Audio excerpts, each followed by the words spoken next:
welcome to another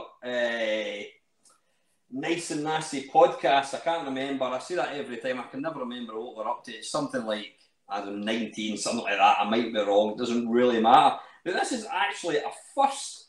This is not just a first for the podcast. It's the first for my entire Mainmeister channel. I've got a lady on it. Michelle, how are you? Not too bad, thanks. How are you?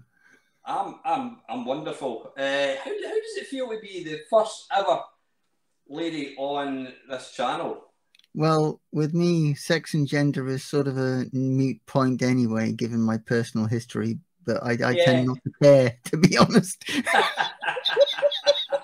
But it's an interesting thing. I don't know why. If I look at my analytics on YouTube, I think it's like 99.9999 old guys, and then there's like 0.1 female, and then it's I'm literally, I cater for like the 45 to 65-year-old, which is fine. I'm happy with that. I mean, I absolutely fall into that demographic, so not got a problem. So, and listen, Michelle, I always like to take any just general curiosity to massage my ego. How did you kind of stumble across Mainmeister's channel? I mean, you've been watching my videos for quite a long time, haven't you? Yeah, we have mutual friends, one of which is Mr. Lactobacillus Prime. Yeah, Mark's a good lad, yeah.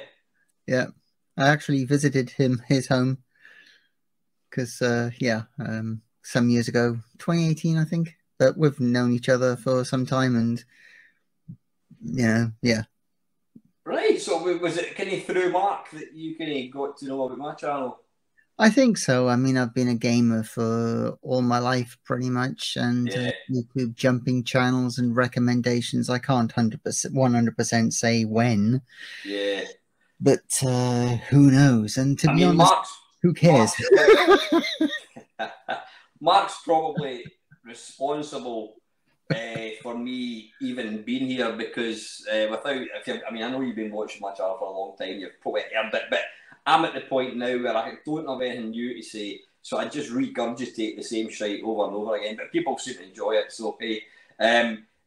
Back, I don't know when it'd be, I'd been doing YouTube for about, I don't know, maybe about a year and a half, whatever it was. It wasn't a long time. It seemed like a long time back then, but then when you've only been doing something for a year and a half seems like a long time. But I'd been doing it for a couple of years, whatever, and I happened to mention to somebody at work, it was a security guard that worked in one of the offices, because I heard him talking about the Commodore 64, and I'm like, you know what that is? He went, oh yeah, I love all my old games, etc. I said, all right, and we got talking. And I said, oh, by the way, I've got a YouTube channel. Oh, really? What is it? And I told him what it was. Yeah. And then about a month later, I got a phone call from an engineer who he was a bit of an arsehole, to be honest with you. He was one of these guys, he just liked to kind of be, he would make fool of people, but not in a nice way. And he phoned up and he went, Mr. Pac-Man. Yeah. And right away, and in fact, I'd said to the guy, I said to the security guy, do me a favour, don't tell anybody, because I was a manager in the organisation. I thought, don't tell anybody, because there's a lot of people that just think, you're a man-child and it's immature to play video games. So you go, oh, that's fine. And this guy phoned up, Mr. Pac-Man. I'm like, how do you know that? Oh, we've seen your video channel, blah, blah, blah, blah. Oh, yeah. And he was making a fool of me, and then a couple other guys came and went, oh, we've seen it, oh, Mainmeister, oh, Super Mario, and all this kind of bollocks. And I just thought, you know what, I'm coming off it, taking it down. Yeah. I'm not standing for this. I'm not going to be, because it was one of these things I thought it's going to go not viral as such, but it's going to get sent to all the guys. I think it was Blackberries at the time. They're going to sort of circulate it. So I took my channel down. And then Mark got back in touch and he says, Alan, you need to, and to be fair, there's a few kind of nice comments. They're saying, you know what, fuck them. He says, you do something that makes people happy. What does that guy do? Oh yeah, that's right. He phones you up, ridicules you. He gets 5 seconds of satisfaction. He says, you actually make stuff that people enjoy. You're a nice guy. Get your channel back up. And I thought, you know what, you're right. And the annoying thing was, Michelle, I'd literally just hit 500 subscribers. I got 500 subscribers, so I was quite elated. And then I said I took my channel down. And then when I put it back up a couple of days later, I was at like 36 subscribers. And I'm like, I've taken, I mean, it took me probably 2 years to get to 500. And then to suddenly plummet, I was totally deflated. And then next minute, I saw a notification from Mark saying, let's get Mainmeister back. And Mark put a video saying, explaining what had happened. Let's get people watching them again. And within a couple of days, I think I went up to like 600.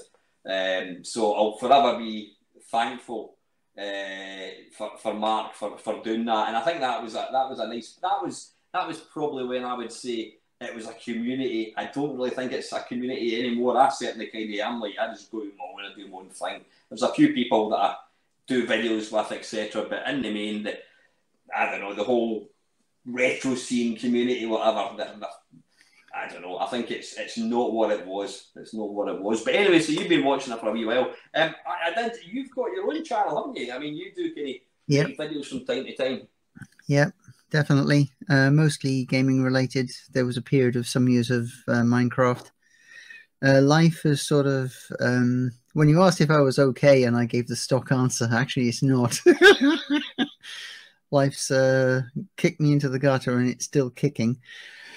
My union rep has a meeting with the chief of staff tomorrow and I'm wondering if I've still got a job, but that's another matter. Really? Yeah. And I also care for my mother, so she might call up. And also, I have to apologise because I have post-nasal drip, so I'm always clearing my throat. Well, you've heard me in the last couple of weeks. I can't stop coughing. I've got the 1,000-day cough, and just as I keep thinking it's getting better, and it largely is better. I mean, about half an hour ago, I went, and then that was it. I was like, my daughter's like, "You all right, Dad?" Like, "Don't die." Don't die. It's not coughing. It's the coughing they carry you off in. Yeah. So without giving too much away, are you in the UK? Yes. Yeah, you can give away whatever. No question is off the table. If you want to ask, and if it's not an appropriate question, I will politely answer. I don't take offense. I know, that's absolutely fine. So what is your kind of gaming history? When did you kind of first discover their video games? Well, like you, I was a child of the computer literacy era. When all this was coming out, my first computer was a ZX81.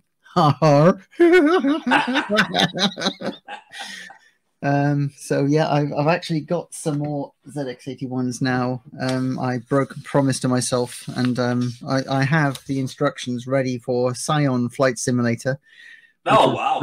The first flight simulator I ever played was on a ZX81, so that's ready when I can find the time. Was that a 16K rampack job? Was it? Yes, definitely. Yeah, I couldn't imagine. I mean, I've seen some wonderful games. I mean, the fact that they got like a game of chess to run in 1K is just nonsense. I mean, it's, you know. There's some incredible stuff. I mean, it was actually capable of WRX high-res graphics out of the box, but it was never really documented. And it was some years later before somebody actually showed and demonstrated code of how to actually access that high-res graphics. And so it was capable of a lot more. And I've just been recently playing 3D Ant-Attack on the ZX81. Really? Is that, yes. What, is that a version for the ZX81? Yes, it's for the ZX81, and it was it was a recent recode, and I think that the original coder for the Spectrum version actually got involved with it. Yep, I think he actually got involved with it. But I have to admit, the play screen is more restricted, and the characters are sort of jumping rather than the walking people. The characters are a lot more basic as well, but to get it running. I mean, it used to confuse the shit out of me when you would read about. I mean, again, you know my background. But I mean, before I got a computer, I was taking in everything that I could about computers. I was buying computer magazines. I didn't have one, but I just loved reading about it because I thought one day I'm actually going to get a computer. But they used to go on about the ZX81, and it was like it's not powerful enough to this when it updates when it displays the graphics or something, or it updates the graphics, the screen would blank. And I was like, how the hell do you play a game if the screen blanks when it displays the graphics? I never really kind of fully understood that. Is it to do with the raster interrupt and all that bollocks? I don't know. No, it's to do with mostly the RAM is accessed by both the CPU to do work, and it's also accessed by the video processor to get it to the information to display the screen. And on many computers, that is a fight. The BBC Acorn got around that when they did the BBC, and they introduced a technical clock thing. I'm cutting a very long story short. So that's one reason why the BBC games feel a lot smoother. But it's all to do with if the processor is running at the same time as the video is accessing memory, there's a fight going on. And when you switch it into fast mode, you're basically switching off the video so the processor has full access to RAM. You've just got suddenly loud there, which is excellent. Have I? Oh.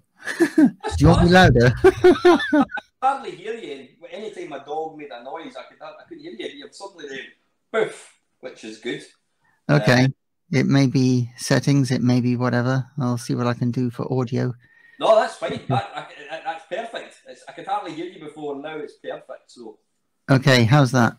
Yeah, no, that's much better. So, was ZX81, that was your first computer? Did you build your own? Yep. Or you built your own? No. Do me a favour. I was a spotty 13 or 14-year-old thing. My parents wouldn't let me have a soldering iron. Good grief, no. I love the fact that people built their own computers.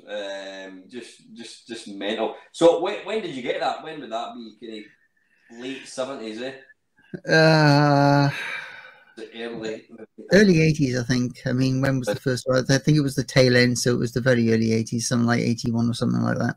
Then I had that for a year because the BBC Micro was getting into schools, and somehow I convinced my parents to buy me a BBC Model B. Of course, the ZX81 had to be sold. Yeah, of course. That was the rules back then, wasn't it? Yeah, pretty much. Yeah. So I had that for 3 or 4 years and learned to code on that, assembly language, all the rest of it. And yeah, unfortunately, Dad had to go for my first PC. But hey ho. So what was the difference between the A and the B BBC? Memory for a start, and I think a few things weren't in there. The main thing was memory, but the BBC was always built to be modular and had a lot of I/O and was expandable. That was why it was made for education. That's what the BBC team built. You've seen Micromen, good grief. Yeah. You know the history of why it was made, and Sinclair's just wasn't built that way. So the memory was one thing because a lot of stuff was expensive, and I think it was about 100 quid cheaper, which meant that Mode 7 wasn't available. Mode 7 wasn't on the A, I don't think. But of course you could add these things in with chips. You could add more chips in and stuff. So was the first like Acorn BBC? Was it called the BBC because it was built for the computer program? That's why it became called the BBC. Yeah, never really. So if it had been STV, it could have, Scottish Television. It could have been the Acorn ITV. Oh, there you go. Yeah, it could have been. The Acorn Channel 5. Yeah, it didn't exist then. Never really thought about that one actually. So presumably the first computer that they built that they showcased to whoever it was, Margaret Thatcher and what have you, and then they said, right, we're happy with that, let's put them into schools. I'm telling a lie, the first computer I ever got a shot of was I think it was an Apple II, it was in our geography class for whatever reason. It must have been. It was probably the teacher's computer, but we got to play like lemonade stand on it. Yeah. I took computer studies O grade, which is like the Scottish version of the O level, and it was BBCs. Presumably they were BBC Bs, were they? Do you think? I think so. I think most of the educational stuff was built that way. Yeah, anyone sinking the money in would have got a BBC B and at least one floppy disk drive, which meant they would have updated, because the original BBC, but the bare bones BBC B that you bought didn't come with a disk interface. You had to buy the extra chips to put in it. Aye. So how long was the A available for then? Oof, I couldn't tell you. It was, I think they were still available for who knows how long. But I mean, the whole thing was actually over. It seemed like it was forever, but it was actually all over in the blink of an eye. Just a few years before the crash happened and everything went completely to pieces.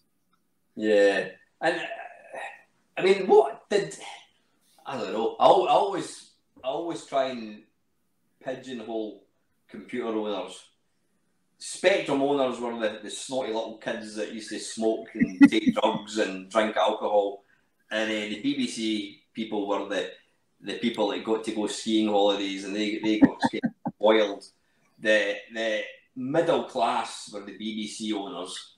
The Atari guys were like the wee geeks that kind of had their own mind, and they were the ones that were into Gary Newman and the Cure, whatever it was. Not that there's wrong with these two bands, I have to say.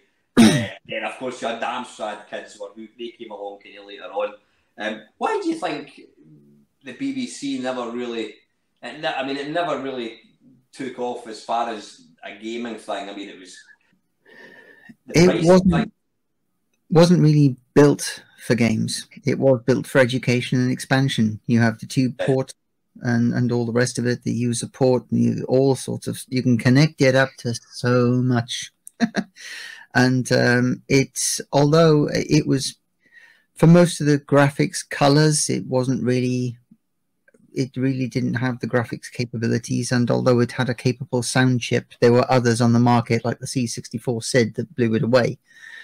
And so it was pure. The fact that it was good at some games, I think, was more a side effect rather than what it was aimed for. Yeah, rather than what it was designed for. It was designed for, yeah. Obviously, nobody gave Richard Broadhurst the script. I mean, yeah, I appreciate it's a lot later on, but if you don't know who Richard Broadhurst is, it's Richard Broadhurst. He's a dude who writes games for the BBC now. You know, they're modern games, and he's done about 15 arcade ports. Am I right in thinking it? In fact, I think Richard did actually tell me that he does use the ROMs. It's sort of emulation type thing, is it? The ROMs inside. Yeah. Does he use like arcade ROMs when he's doing these games? I don't know. I mean, it would perfectly be possible for him to get the code and do whatever he does, because a lot of the earlier arcade machines was Z80s. And the chips. I mean,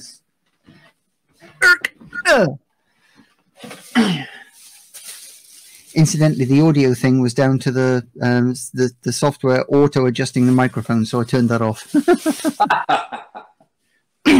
Much better now, yeah. Yeah, this is ZX81 with a backpack, and this is actually the Z Expand. And one thing you can maybe see on here is it's got SD card, joystick, and it's also got sound, and that sound is courtesy of, I'm seeing this in the camera in reverse and it's upside down. There's a sound chip there, which was a chip that was also used in arcade machines back in the days, but obviously they had more in them. So a lot of the technology that this was running, the arcade machines, was running off the same technology, but it had more of things, if you know what I mean. Did you build that thing? No. You get them from eBay, but I have modified them. So this has got the power regulator has been changed. It actually runs, the output now goes through a converter which goes to HDMI rather than anything else. There's still 16K of RAM inside it. There's an internal mod in there. There's a whole load of other bits and pieces that have been done to this, and also the keyboard has been changed. This keyboard, as you can see, comes off, and the actual keys are. Yeah. You can I don't hear. know why I'm going like that, leaning closer, because it doesn't make any difference. Yeah, there's a little white thing there, which the keyboard has risen, and there's loads of micro switches underneath here. This is about started design 10 years ago, and they're still upgrading them and making new ones now. And you can actually get color add-ons for the ZX81. The trick is this era of hardware is still accessible to people who want to get into electronics and mod stuff and make stuff and expand stuff. Yeah. So games aside, these electronics are still very much accessible, whereas a lot of the later units, you stand no chance. They lock them all out. So to try and mod them, forget about it. Would you still say that that's a ZX81? I've heard your discussions. I've heard people go off on these discussions about emulation and hardware and all the rest of that crap. I don't go. I just don't go there. I mean, yeah. I mean, you can compare. It's like, you know, I've got I don't even know what it's called. Is it a Just Specky? And it's a ZX Spectrum. It's a brand new board, recreated board, whatever you want to call it. It's got the original thing, the keyboard, and it's got an SD card. It's got a joystick port. It is a Spectrum, but it's had additional things put on it. It's like you know, the Ford Capri that your dad had. My dad didn't have one. But you know, you pimped it. It was like you're pimping your machine. Is it you know? Is it still an original? You know, can you compare that with the original if you're going to play a game in it, whatever? But yeah, I'm all for bringing back. There's some real anal people who are like, that's wrong. It's emulation, or that's not the real thing. And that's like, fuck off. You know, it's all about playing games and enjoying hardware. And if somebody seriously wants to sit with and try and code on a 1K ZX81, where if they happen to kick the table, the 16K RAM pack comes out and the links are code, that's up to them, you know what I mean? But yeah, that's nice. So I mean, it's got surely adding how can you? I don't understand how you can add a sound bit of hardware, because the code that's in it doesn't cater for it having sound, does it? Or... Well, it's all about the expansion bus. I mean, like a PC, you've got PCI expansion buses, and they don't care what card you slot in to add functionality, and it's similar to that. You've got the bus out the back, and you can attach whatever you like on, and you just run whatever software. And the color actually works in a very interesting way, because it runs from a character thing, a character bank. So what you do is you assign colors to characters. So you can play a retro game which has got no clue, and when those characters hit the board knows to assign colors, so you can play old ZX81 games in color. Without, it's crazy. Have you done any videos with that thing in action? Yeah, they're on the channel. In fact, they're the latest ones where I've been pimping these and showing the add-ons, and they're long videos. My videos are long videos because I tend to go for things soup to nuts, so that whoever follows it follows everything, and they can make their own decisions. I just don't go. I try not to try to go just into what I'm doing, but also present the alternatives so that people can make decisions. That results in long videos. And my channel is not monetized because I don't need it. So so to have the sound, I mean, obviously the ZX81 didn't have sound as standard, but when you plug whatever it is, the sound card chip, into this serial bus thing, does that effectively allow you to have sound in it then? Yep, exactly. It's just like in a PC where you have the expansion slots. You plug something into the expansion slot and it has the ability of that card, gives it. And it's the same with this one. You have the bus on the back. I mean, everyone thinks that it's only for like the 16K RAM pack, but actually there's an awful lot that you can plug on the back here. There are various bits and pieces. Also, there's the color module that also fits on the back. Colour? How can you have colour on a ZX81? What they do, first off, the interface has a chip on board, and the ZX81 works on characters. So you pre-program you send commands to the card to say these characters are in these colors, and then whenever the card has a SCART output on its own, so it automatically also allows you to output to SCART, which is a big bonus in itself. Gets you all through all sorts of other problems with UHF and the rest of that jazz. And whenever you load whatever game it is, even all the historic ones, it sends the output. The card recognizes the characters and colorizes them before it gives the output. So you can colorize all the old games. And you can colorize them without changing the code then, is that correct? Yeah, correct. How does that work? Because I'm not a techie person at all, as you probably know. But if you're just programming a game, surely if you're programming a colour computer, you're going to poke different parts of the memory to enable colour. That programs won't have these enabled because it didn't exist. So how does it work? It sits between the game and the display output, and you pre-program it with, I'm going to play this game, so I know I need to load this color table. Mm-hmm. So when you load the game is just outputting its graphics as it would normally, and the card says, these characters, I need to color them in a certain way. So it does the colorization before passing. So how does the card know what to color it is? You pre-program it with the colors for the characters before you load the game. So there's an additional bit of code you've got to kind of put in there. Right, yeah. Got you. I'm thinking, it's like plugging a SID chip into ZX81. It's not going to start singing Morning in the Run, is it? No. Got you. I know computers are clever, but you've got to tell them what to do. So exactly. So that's mental. I mean, you contacted me a couple of weeks or a couple of months ago because I made a comment about, I can't remember. I wasn't. Yeah, I think it was when I did the What's in the Box, and I found this ZX81. I'm like, I don't know what I'm going to do with this. People are using them. Yeah. Did you have any at that point, or did you acquire them later on? Because I think you messaged me and said you managed to get a couple. These I had to acquire later on because my original one had to be sold in order to buy the BBC Micro. The BBC Micro had to be sold in order to get the PC. So they're not the original ones that I had. Some of them are off eBay, but if you actually want one, you can actually go onto forums, Spectrum forums, and ZX81 forums, and say, "Hey, I'd like to buy. I'd like to buy a ZX81. Can anyone help out?" Because there are people for whom the enjoyment is buying them and refurbishing them and then selling them on. Yeah. Which is great because you take these people out of the equation, and people like me would never really get to enjoy the original systems. I mean, you get people, you know Panther UK, one of his friends, he's got something like 50 Commodore 64s. I've seen a photograph of his room, it's just floaty wall of disk drives and Commodore 64s. But I think he does, to be fair, he does sell them on, but it does annoy me slightly.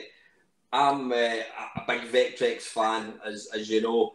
I'm lucky enough to have a couple. Now, the reason I've got two is because if one breaks, I've got another one to use. But I'm a member of a Vectrex Facebook thing page, whatever it is. And there's some people like, I've got 14. They put pictures of like, that's just wrong. What's the point of having 14? It's just, I don't get that. I mean, if I could have 14, I would have 14. But I did have 3, and I thought, well, I don't need 3. Yeah. But I want to have a spare one because I know that the chances they fit. Is that your phone? Yeah. You want to get that? Well, we're currently the union rep is having discussions with the. Okay. Yeah. Yeah, that discussion has happened. I've talked with them. An email has gone back, and things are happening. We can talk about that out with this. But yeah, I don't know. I just think it's the same way when you see somebody putting a picture of they've got the entire NTSC collection of SNES games, and they're all shrink wrapped, and in cupboards. You know, games, computers, consoles, whatever it might be. They're meant to be played, you know, and these things are becoming harder and harder to find. And I don't know. I think there is a bit of selfishness on people's part if they want to hold on to like 14 Vectrexes, or is it Vectrexes? I don't know. I haven't got a clue. Who knows?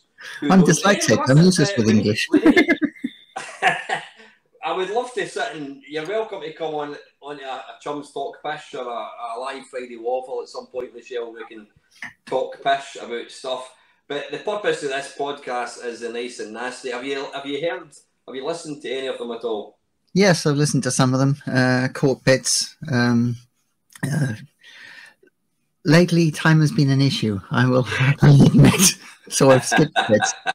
I have to admit I am one of those people who's 1 point timed 5 times. But you know the premise behind it. The reason I started up a podcast, because some people say, why are you doing podcasts? You do videos. I think there's something really pure about just listening to something rather than, you know, watching, because some days if you're watching a video you're not really listening, whereas if you're driving a car and you've just got a podcast on in the background, is that just messages coming in rather than a phone call? These are messages coming in. Yep. Okay. What was I talking about? If I don't have a job, I would be glad to join you on some of this podcast. This is the union rep, and he is talking with the Do you want to take 5 and get back in touch? And we'll resume in 5-10 minutes. No. He's just sending me loads of stuff. Okay. Not a problem. Anyway, I'll get So you know the premise of the podcast. Yes. It's the government decided to ban all video games that are illegal, but you can pick 3, and that's all you'll ever play ever again. Yeah. If it's an online game, there are people on the other side of the world that can play it, so you've got that availability. It's using Wi-Fi, it can be an arcade, it can be anything at all that you want. And then on the converse side, I'm going to ask you to pick 3 games that quite simply should not exist, whether they're pish, whether you just don't like them, you hate the type of game. You know, I mean, I even had somebody picking Doom because they hated the fact that Doom, whilst they don't have anything against Doom, it led on to online games and Call of Duty, and then, you know, we know where that went. They had their own reason. Yeah. So, what I'd like you to do is give me one at a time and quite simply tell me why it is going to be your game of choice to either keep or eradicate from history. So, game number 1, what would you keep? Elite. But the executive 6502 coprocessor edition. What the hell is that? Is that the Master BBC or something, is it? Oh. No, the BBC, as I said earlier, one of the things it could do is expansion. And as you can see with the BBC over my shoulder, there's another box to the right-hand side that we call a cheese wedge. Inside there is a second processor. A second 65 processor. I think that's another 6502. So 2 chips, 2 processor chips. There's one in the main beeb, and it feeds off that one. And that one, it gives it the ability to have more colors and more depth to it. Although I have to admit, in that version, I think there may be 1 or 2 more ships, possibly. But the Thargoids will come at you more often in that version. So, and it's presumably it's the original vector style graphics. Yes, all the same, but because you've got the extra power, you've got more colours than the rest of it. And was that like a version? Well, presumably it was commercially available then, was it? Yes, it was commercially available. There were a number of.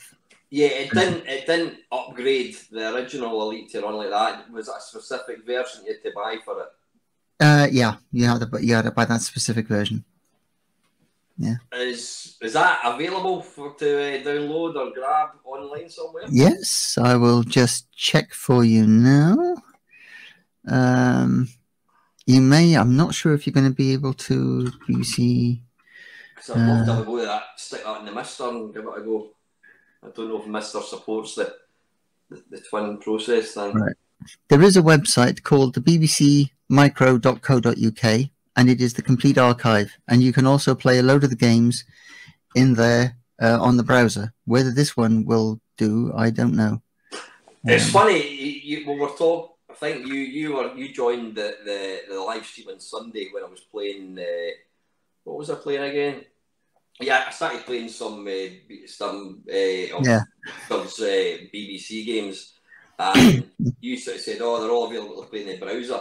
And when people say that, I just kind of shuck away. Oh, why would you want to play a game in a browser? That's ridiculous. But when you think about it, it's the easiest way to play a game. I mean, I've never actually played a game. Well, I've inadvertently had a shot of a game in a browser. I think I clicked on the button to download it, but instead it loaded it up in a browser. So I suppose it's the most simplistic, easiest way to play a game, isn't it?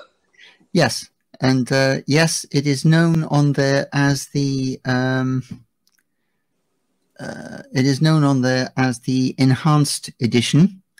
It was released in '86 by Acorn Soft commercially. It will play on the Beeb and the Master, and I think that on board it will automatically kick off itself. But you should be able to. What you were playing on the Mister, you had the VXD files, which are virtual hard disks. Yeah. You also have the SSD files, which are single-sided disks, and the DSDs, which are the double-sided disks. Oh, that's what so you can download this as well, which you'll probably need to do if you want to save anything. And that comes in as an SSD file. But you may need to change the settings to be... I think you've actually got a master setting, because it will play on the master without the second processor.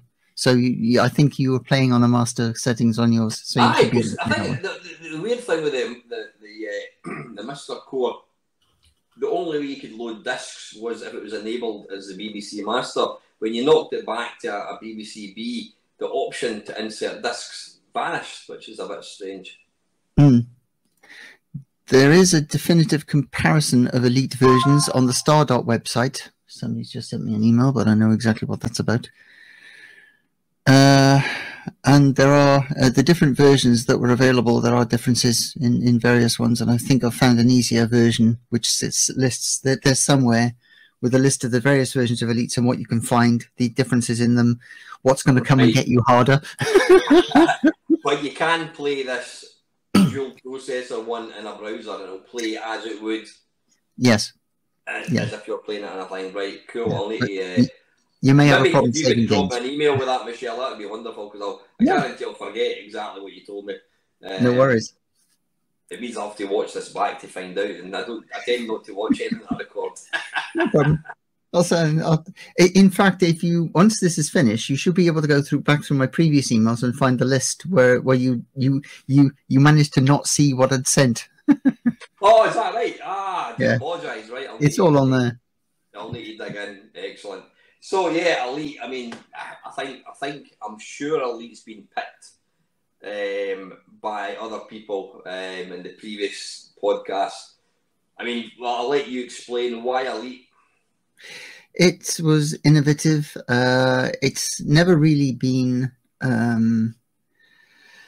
It's unique, and you get a couple of missions in it, and you can just explore and do what you like.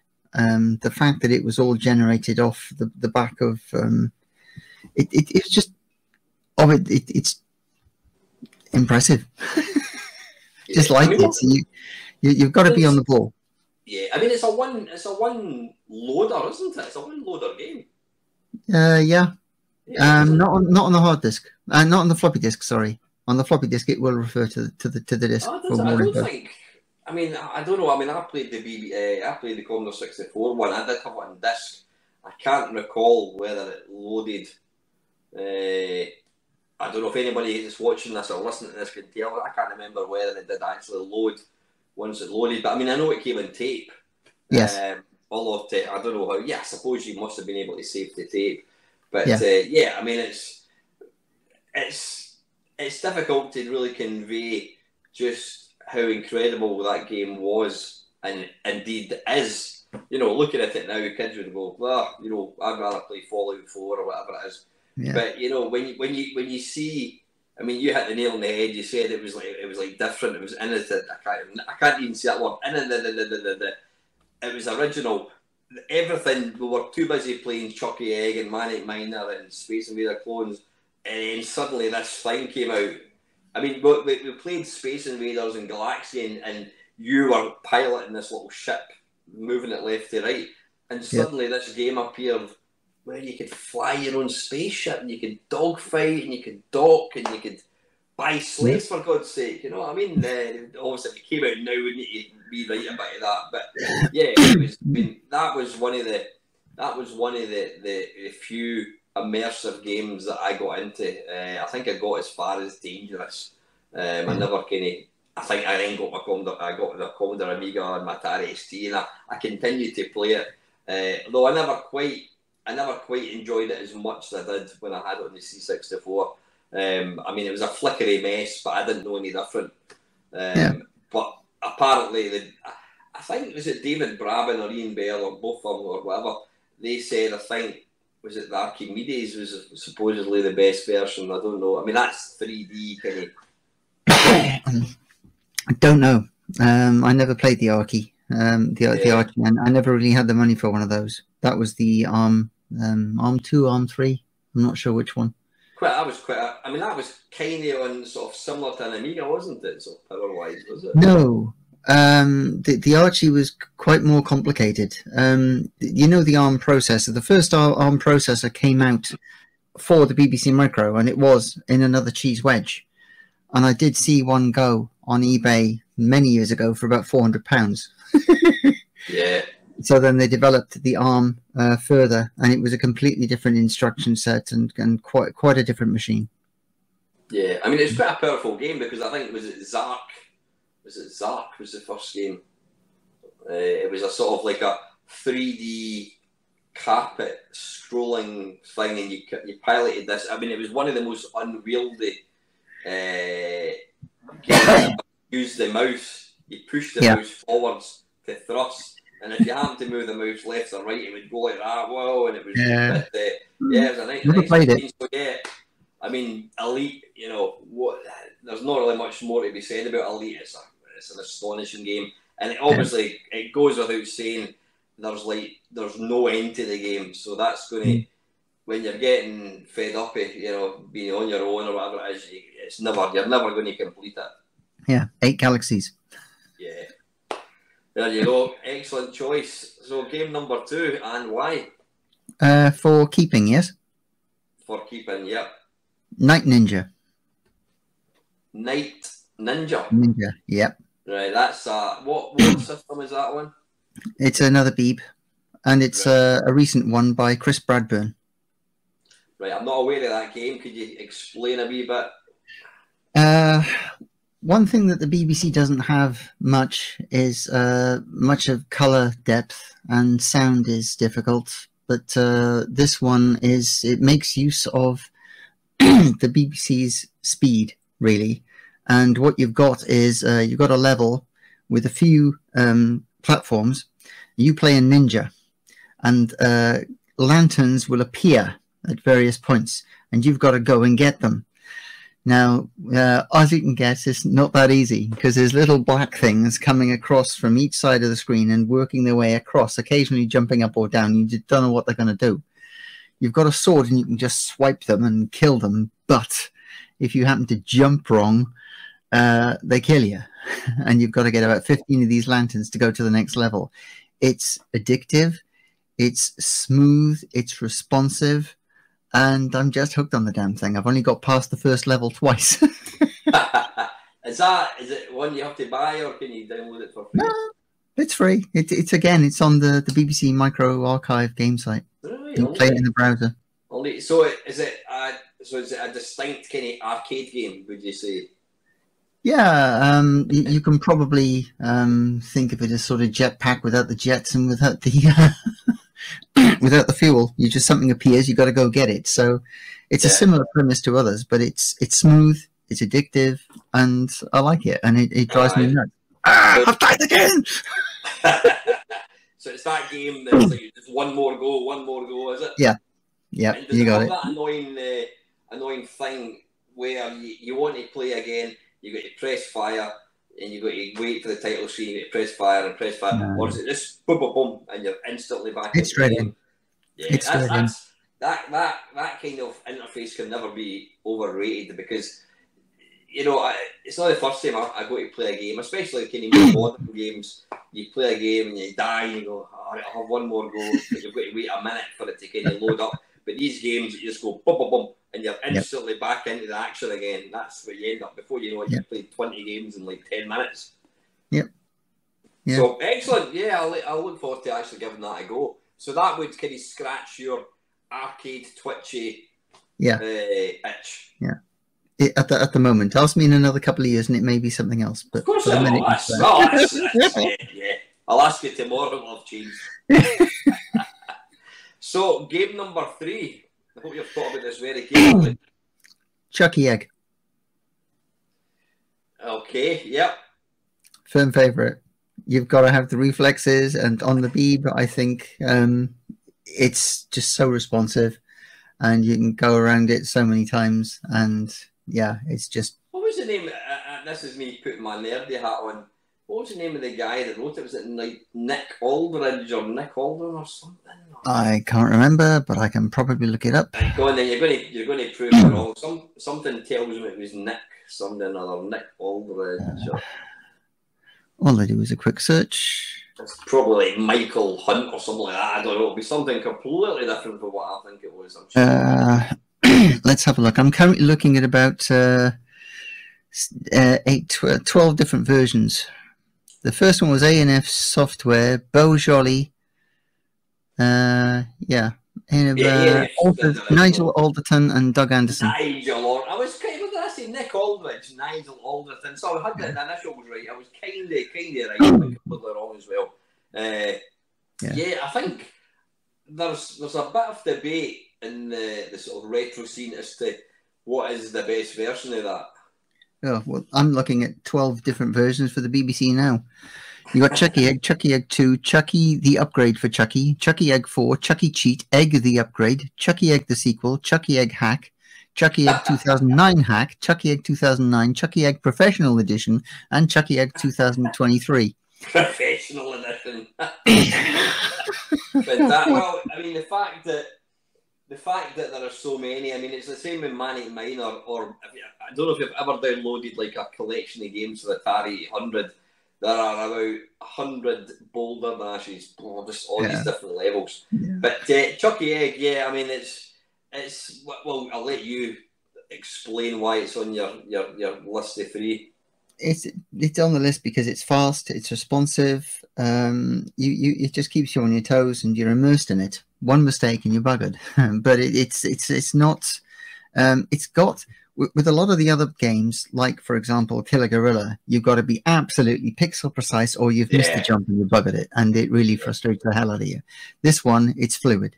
You know, it's bouncing down, and it hasn't got an annoying. You've got to be in exactly the right spot. It's a bit like comparing China Minor with Bounty Bob Strikes Back. One is impossible, and the other one is you can move it and you can kind of move in mid-air and that kind of stuff. So, I mean, it's not a game, being a C64 owner, it's not a game that I really played all that much. I mean, it did come out for the C64, but I don't know, it kind of largely passed me by.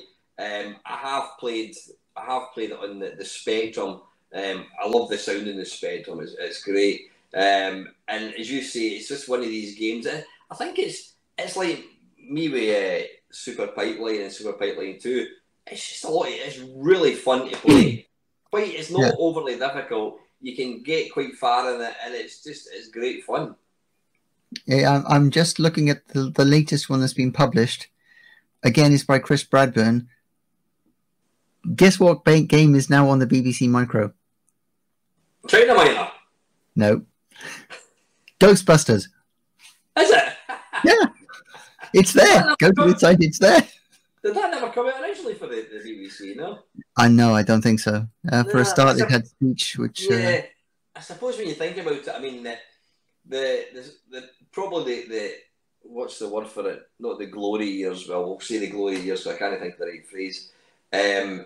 For like the Commodore 64 Spectrum was probably 1985, 86, 87. That was probably when all the big games were coming out. The BBC had largely stopped kind of being a thing at that point, hadn't it?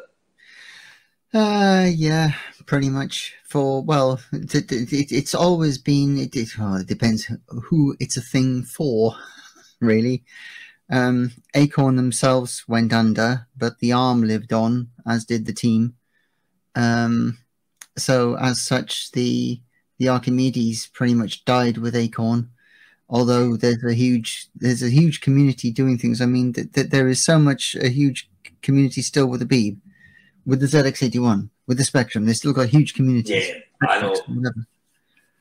Yeah, it's just incredible. And I'm just looking at, 3 new games have come out, well, including Ghostbusters this year.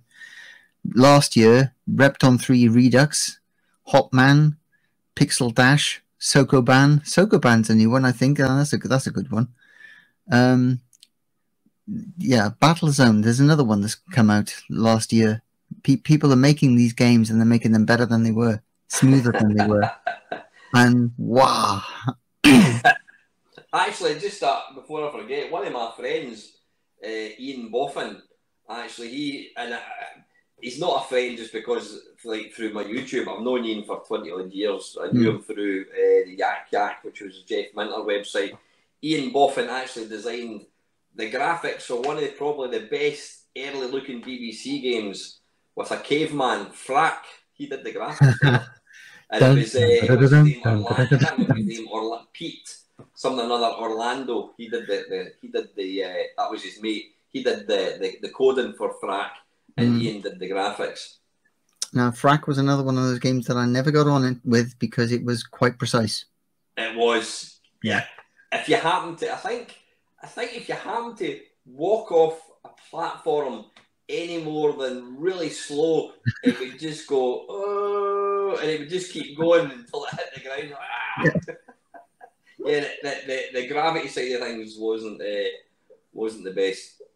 Like one of my dogs was having a nightmare. Yeah. I don't know if you can hear him. He's obviously chasing a cat or something. Yeah, no, it's what you call it. Chucky Egg is one of these games. I thought I was quite good at it because I could get like to about the 6th level, and then I was talking to one of my mates, and he's like, I can play for I can actually play it, and then around and around I need to stop playing it now. It just goes on indefinitely. I've never reached that level, but yeah, there is a bit of a playground wars when it comes to what is a definitive version. I've heard the Spectrum community will say their version is best. Then I've also heard people saying the BBC was original and is obviously the best one. Well, original, it doesn't really bother me too much. It's just I know that it's fast, it's responsive, and I think some of that is down to the BBC's keyboard. Yeah, which is one of the nicest keyboards out there. Yep. Though for 400 quid, it should be. It should be. Right, that is your 3 elite. Night Warrior, Night Ninja, was it? Yeah. Night Ninja. And Night Chucky. Ninja, is that what it's called? Yep, Night Ninja. Yeah. Is that what the ninja's mum says to him when he's kissing him? Night Ninja. And obviously Chucky Egg. So yeah. I can't comment on the middle one, but I will have a look at that for sure. 3 great games. Obviously 3 different games. You've got your 2. You've got one that you play for fun because you enjoy it. Well, both of them, your Night Ninja and your Chucky Egg, and you've got your long-term one that you're never going to get Platformer Arcade. Yeah. But anyway, it's not all jellies and ice cream. Unfortunately, it's now time for you to eat your cold vegetables. You need to pick the 3 games. Archie, stop moving about. You need to pick your 3 games. shouldn't have existed for whatever reason. So, game number 1 and why? Darts. Darts. Yep. Utterly inane. Is that an actual name of a computer game, or yep. is it just general darts games? Well, you can. I suppose you could say darts games full stop, because I've just typed it in here and there was God knows how many for the BBC Micro alone. But it's just you know, inane. You know, you just. Michelle, give me 2 seconds. I've got to walk out for a quick pee. I'll be back literally 2 seconds. No worries. Right, come on, out. Right, out the front. Come on, out you go. Right, anyway, darts. So I would just you can literally pick any one at all. Was there a particular? I mean, did you play darts on the BBC? Presumably, we're talking about BBC game, is it? Yeah. Yeah, but it was so, you know, you've got a level meter and it's like you just hover over the space bar and you just, it was so boring. Once you'd got it down, you got it down on pat. You know, it was just boring. Yeah. It's just a waste of time. You know. So did you actually buy one of these darts games thinking it was going to be good? Did you think, did we actually pay for any of our games back then? I did. Well, I paid for some of them, obviously, because you. but some of them came off. There was all sorts. Some of them came from listings that you just spent ages typing in, and then you had this inane game, and you think, why did I just waste hours of my life? And try being a BBC, a Commodore 64 owner, because for whatever reason, the same. Well, you never got the same game, but the same game on a Spectrum would be like 2 pages of Computer and Video Games magazine. Yeah. The C64 was 5. Yeah. And it just, I only ever typed in one of these. Me and my mate decided one night to type one in, and as soon as we finished it, instead of saving it like any non-fool would do, I immediately just typed in run, making a black screen. But yeah, darts. We're going to put the whole darts game genre into the bin or whatever you want, the furnace, the recycle bin. The problem in these kind of games, darts, pool, snooker, gambling games, they were really prevalent in the early days. Early days of computers. Yeah, you know, they don't really work. I mean, you can count. I've played a pool game on the PC that uses the mouse as a kind of cue, which kind of works. But I mean, darts in real life, you hold this object and you throw it. How can you possibly recreate that? On a computer? You can't. They tried many times. What's that? They tried many times, as I can see. Did you never play? There's only one which I think is quite credible.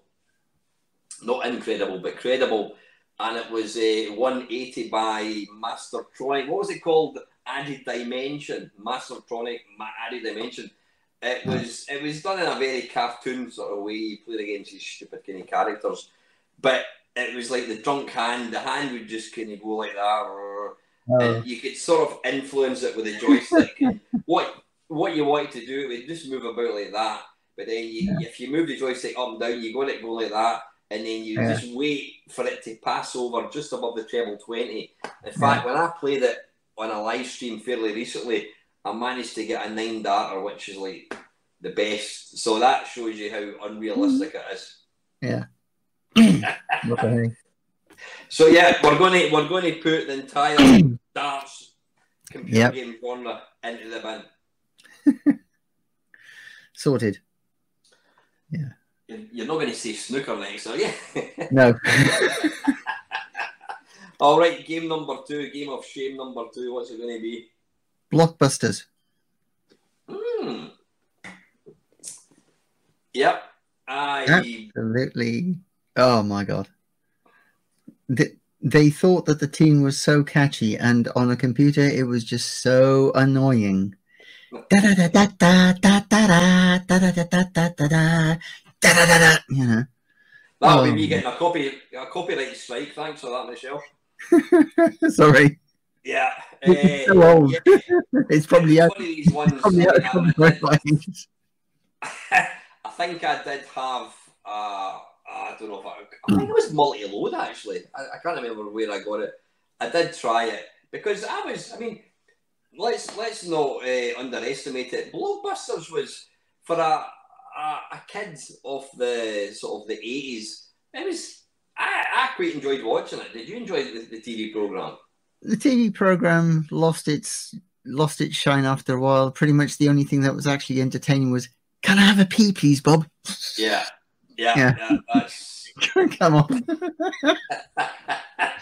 And you always had this twat that had a little teddy bear. Oh, what? Tell us about your mascot. You know, this is yeah, so it is. Actually, one of my mates, his friend, I think he'd done something like 10 gold runs. He was like, they couldn't get rid of him. Yeah, but it was I quite enjoyed it. I mean, it's quite an entertaining program on the TV at the time. But I think it's like all these. I think what you're hinting at, and I'm putting words in your mouth here. Things like you could probably get rid of Trivial Pursuits and all these other kind of computer versions. Monopoly. I mean, Monopoly was one of these games that I remember getting a basic version of Monopoly for the C64, thinking, oh great, I can play Monopoly in the Commodore 64.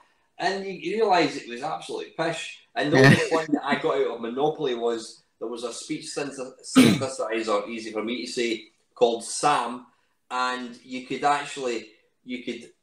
I was able to insert basic commands so that when you pass a go, it would say like wanker or something like that. It would come out with some childish thing. But yeah, board games. But I'm going to increase it. We're going to put all board games. Computer version of board games should never exist. For me, why do you think that's the case? Why do you think they don't work? Because it should be, instead of having a piece of cardboard with little counters, you've got this fantastic computer version. So why is it shite on a computer? Well, for me, being dyslexic, I knew the answer. I could never spell it correctly.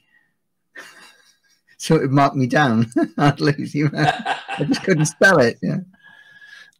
and yeah, when you're playing with multiple people, a game with multiple people on the board, there's something about you all getting around the board.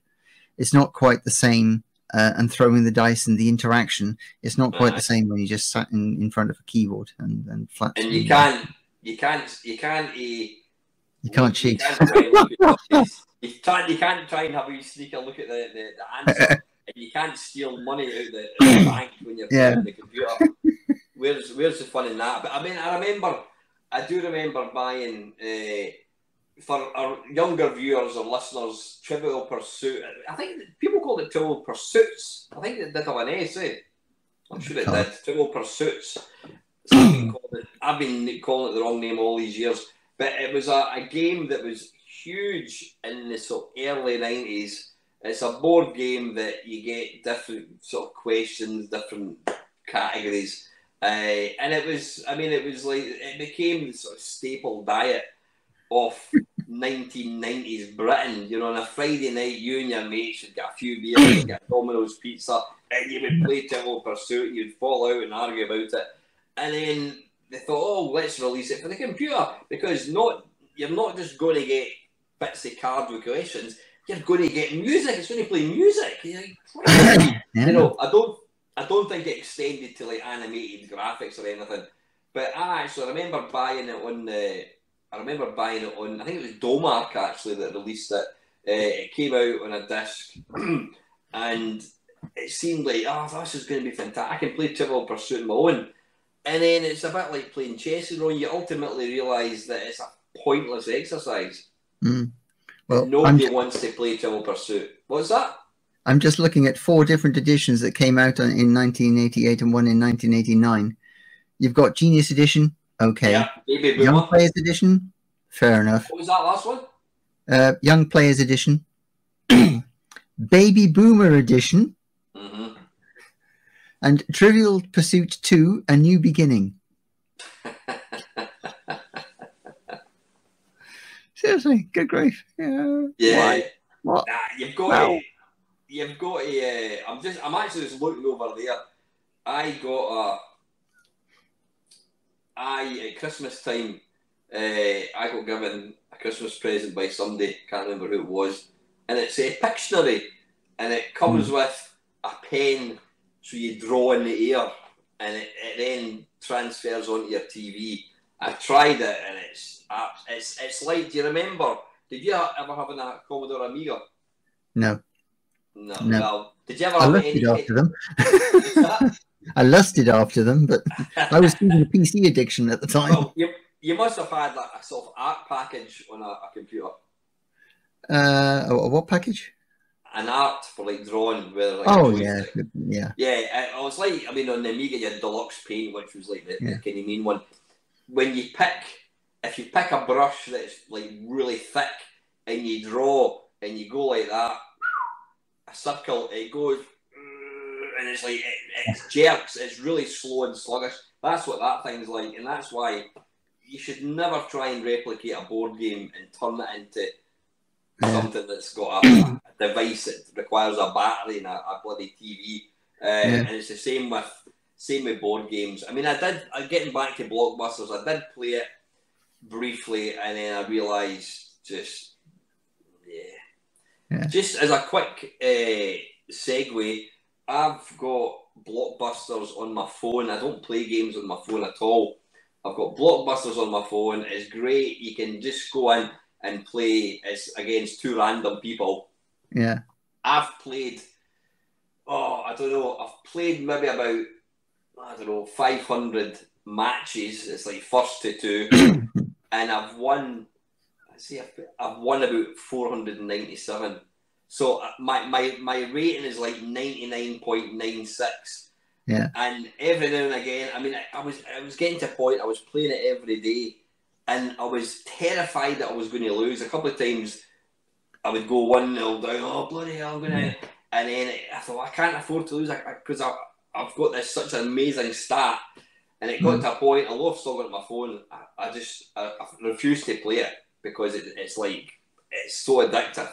Yeah. And ultimately pointless as well. Yeah. But at least with the online editions, you've got up-to-date questions and up-to-date knowledge. With the one from previously, it's like 40-year-old questions. That there lies the problem. That's another problem with these quiz games, especially on 8-bit machines. You would have like maybe 4 sections you could load, and each one would have like 20 questions. So within a couple of days play, you were getting the same. Who was Starsky and who was his counterpart in this popular American TV series? Oh, that'll be Hutch. Oh, we got that one yesterday. So you got the same questions within a couple of days of playing it, which rendered the game pointless. Yeah. So you copied it obviously, but I was going to say a game like Blockbusters would eventually become a tape that you would record a pirate copy of Chucky Egg onto, wouldn't you? Yeah, eventually. So that's an excellent choice. That was game number 2. So game number 3 of your game of shame. What's it going to be? Frogs and Dogs. You'll need to expand on that one. Yeah, it's a platformer. Sort of like you remember the Eddie Kidd sort of thing, where you've got 3 lines. And you got to sort of as you go out one end, you're coming in the other side. Oh, is it that? Are you talking about? Yeah, I think it's like that. But did you see Eddie Kidd? Yeah, one of those. But Frogs and Dogs is like that, only it's sort of slightly different. It's a 3-level line, and you're this frog, and you've got to go from one end. You're going from one end to another. You're trying to touch lily pads that are static. Any lily pad which is flashing is poisonous. You've got to jump over it, and you never know which line you're going to come out of. And there's this dog doing the reverse, so you never know what's going to come out where. And it is utterly, why the hell am I playing this? And it was in micro user. It's a wee bit like, do you remember Head On? It was a really early arcade game. It was like a grid, and you had a little race car, and it would go around. It would just go around like you would go around anti-clockwise, and there was like 5 lanes, so you're going around. Oh, I remember that one. Yeah. Yeah, and then you'd move, and then the computer car would go around the other way, and you would try to avoid. He would try and hit you head on. So it was kind of like that. You had your dog coming towards you. You're going for it. So when you start off left to right, you move along, and then presumably when you get to the end of the screen, it then moves to a different level, and is it just like repetitive? Yeah, very repetitive. Avoiding the dog. Yeah, very repetitive, and I mean it was a type-in, so it was, but good grief, utterly pointless.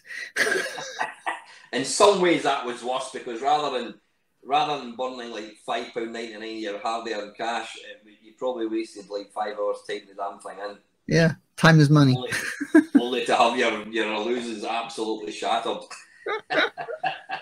Yeah. Go. Yeah. Throw it in the bin. I do. Well, yeah. Listen, that's so. Just to recap, your games that you would take: Elite, Night Ninja, and Chucky Egg. Yep. And then games of shame is darts, blockbusters, and Frogs and Dogs. Yeah. Or is it Frogs and Dogs? Frogs and Dogs.